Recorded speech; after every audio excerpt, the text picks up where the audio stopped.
Hey guys, welcome back. We are dealing with another integrative theory. Again, a theory that is integrating micro level ideas about human nature and humans, how we go about our lives acting, and macro level, um, big social structure type things. So this is going to come from Anthony Giddens, who you may remember from a few weeks ago when we talked about the juggernaut of modernity and how the modern world was kind of steamrolling us. This week, what we're going to talk about is his theory of structuration, which is essentially how we as individuals, in a moment by moment way, build the structures of society, or as he's going to talk about it, social systems. Okay, so he starts with a view of human nature. He's going to be pretty comprehensive, Anthony Giddens. He says he's going to be a little bit more thorough than rational choice or exchange theory is, but he's going to still keep it somewhat limited. He's going to say we've got basically three terms that we want to use to describe human nature. People have motivations, people are rational, and people are reflexive. So motivations. These are just our wants and desires. I want a family. I want a well-paying job. I want those. That's what we're talking about. He says these things prompt our actions, which of course is also, that makes sense. Nobody's going to argue with that. He says, though, that we sometimes have unconscious motivations. We may not be aware of our motivations, and that's fine. And I think, in terms of filling out human nature, I think that makes a lot of sense.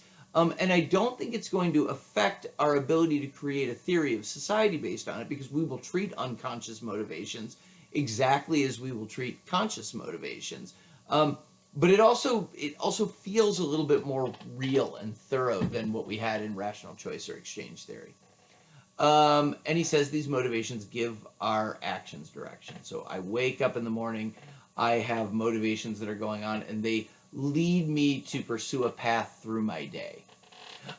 He says that we are rational, and he says this is.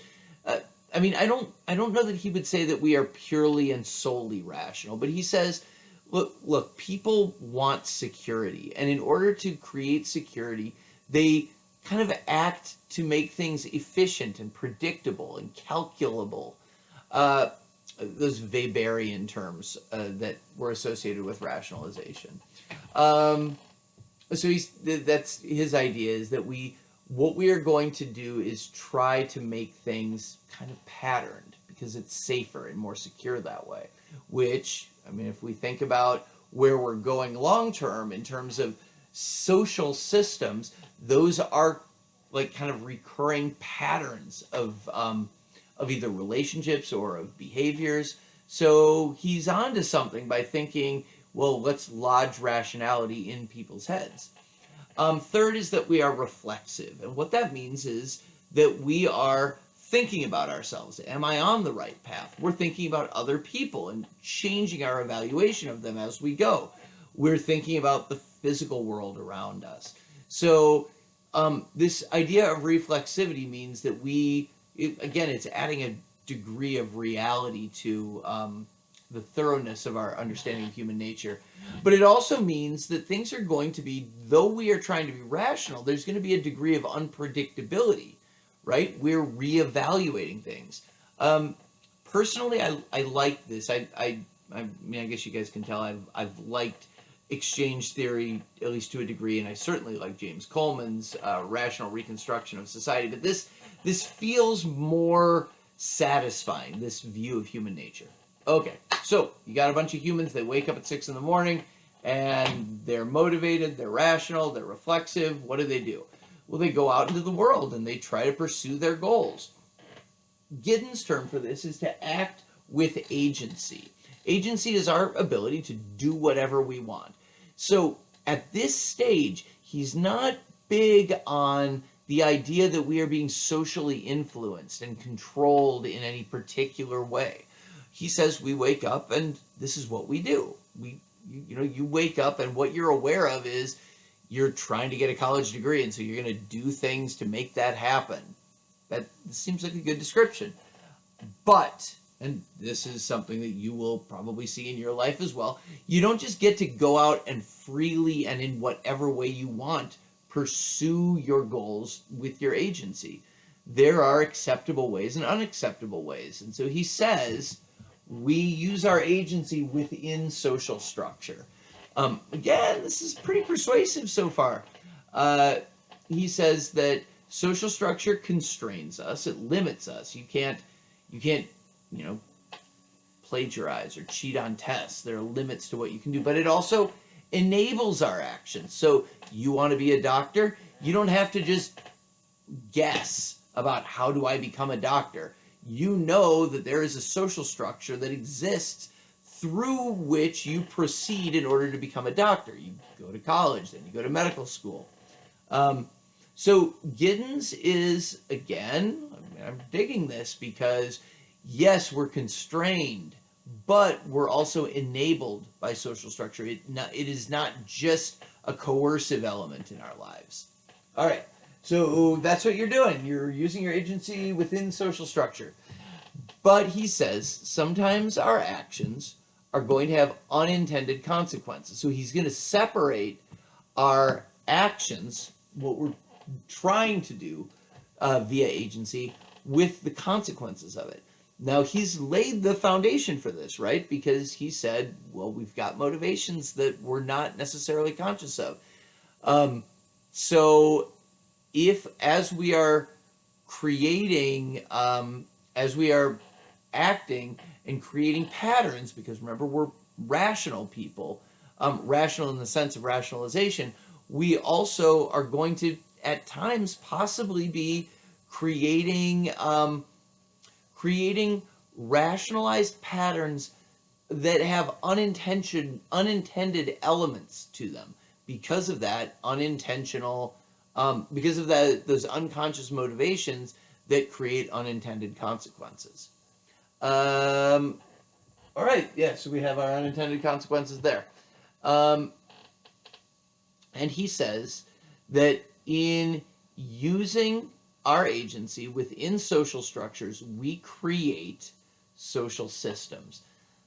And I'm sorry, because social structure, social systems, they're not easily intellectually separated from each other. Social systems he defines, this is Giddens' definition, reproduced social practices. And so what you want to, I guess, think about with regard to that is the fact that in your pursuit of going to medical school, you are going to reproduce the social practice of always reviewing note cards, and maybe that's a part of a small part of a social system of pre-medical school for you. And that as you interact with other people, that becomes part of a larger system. I'm kind of giving you a lot of credit here for starting flashcards. Yeah, that's what we've got. Again, those social systems are going to be partially intended, but partially unintended, or at least potentially unintended, because there are unintended consequences to our actions. That's kind of it. There's a degree of humbleness to this, because he basically has not introduced any sort of mysterious or kind of difficult to conceptualize ideas in this. There's no collective consciousness. It's just you acting. But what we've done out of it is built recurring patterns. And if you think not just you in your medical school, but all of us creating these social systems, these recurring social practices, you kind of end up with a big society in the end of it. But I want to introduce one last idea, which is a degree of circularity. So we are exerting our agency within social structures, and then at the end of it, comes these social systems, which are these reproduced social practices. There's a degree of kind of circularity, I guess, in it that is important, because he notes at the end of this theory of structuration, he says, when we act, we reproduce the structures that were constraining and enabling our actions. So we're using them, and then by doing them, we are reproducing them again. But he's got built in there a potential for social change because of those unintended consequences, those unconscious motivations. It could be that we are doing school, and so we are using our agency within the social structure, and we do something different because of our, an unconscious motivation and an unintended consequence, and it changes the social practice from what it was before, and therein we have social change. This idea of we act, and in acting out our agency, we produce or reproduce the social structure within which we act in order to reproduce the social structure again, that is, his term for it is structuration. I don't love it. I don't love the term, but it does have the idea of structure in it. It has the verb form kind of you structurate, that there's a sense of creation within it. In fact, now that I think about it, this back part of it could be creation, and it could be a portmanteau of structure and creation. Boom, and there you've got it. Society can be thought of as those recurrent social practices, these patterns of action. And that's not the way we usually think about society, but when you think of society, or at least when I do, I tend to think of an urban environment, and that's not really what we should be thinking about.